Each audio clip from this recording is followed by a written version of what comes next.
Meanwhile, Michael, as a former treasurer, this is one very much for you.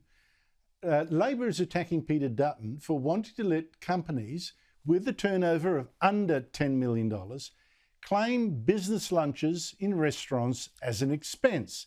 Now, at the moment, they can only claim lunches if they're held in-house, but their own caterers, their own kitchen.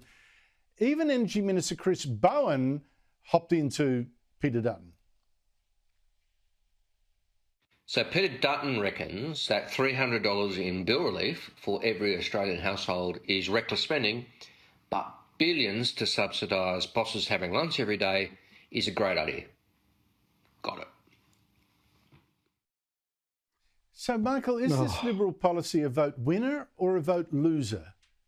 I think it's neutral. I mean, it'll be a vote winner, obviously, with small business, and I think that's what he's aiming at. By the way, that response from Chris Bowen, I mean, no wonder they're hiding him. I mean, that just turned the whole issue round. I mean, that was just pathetic.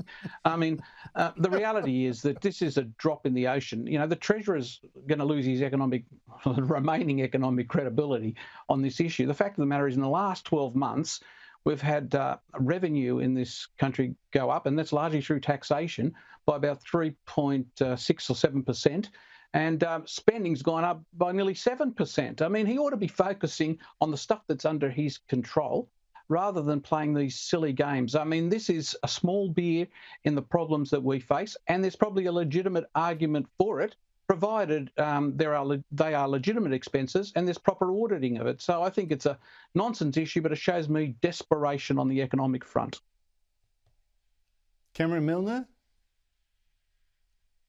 Well, I think small businesses and restaurants and hospitality have been doing it really, really hard and really tough. So if it's a minor measure, as you say, Michael, to help out restaurants and cafes, just get a few more meals done for people who are doing a business lunch rather than the office at the local cafe, I think it's not a bad idea.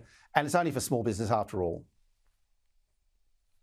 Michael, we had Trump today come up with an amazing peace plan for Gaza, although I've got to once again say it might just be a bluff.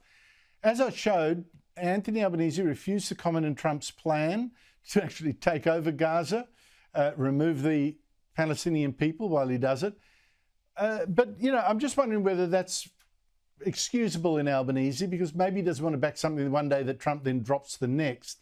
How should he play this? Well, I think it was actually a brilliant move by Trump, and I don't think it's a real concrete proposal. I think it's the art of the deal. It's to force, obviously, all of the parties to sit round and negotiate some sort of solution to the problem. I mean, the prospects and the logistics of him doing what he proposed, I think, are just not possible. However, having said that, in terms of the Prime Minister and the Foreign Minister, they've basically dealt themselves out of any serious discussions on this. They've gone out unilaterally, recognised Palestine, independent of any negotiations with the other parties that are involved, and they've done it through the worst body in the world, the UN, and I think they're just largely irrelevant, and their position is less and less credible now, given what Trump's done. I think something will come out of this, but not necessarily what Trump's proposing. I do think it's a strategy. Alas, we're out of time. Cameron Milner, Michael Costa, thank you both for your time.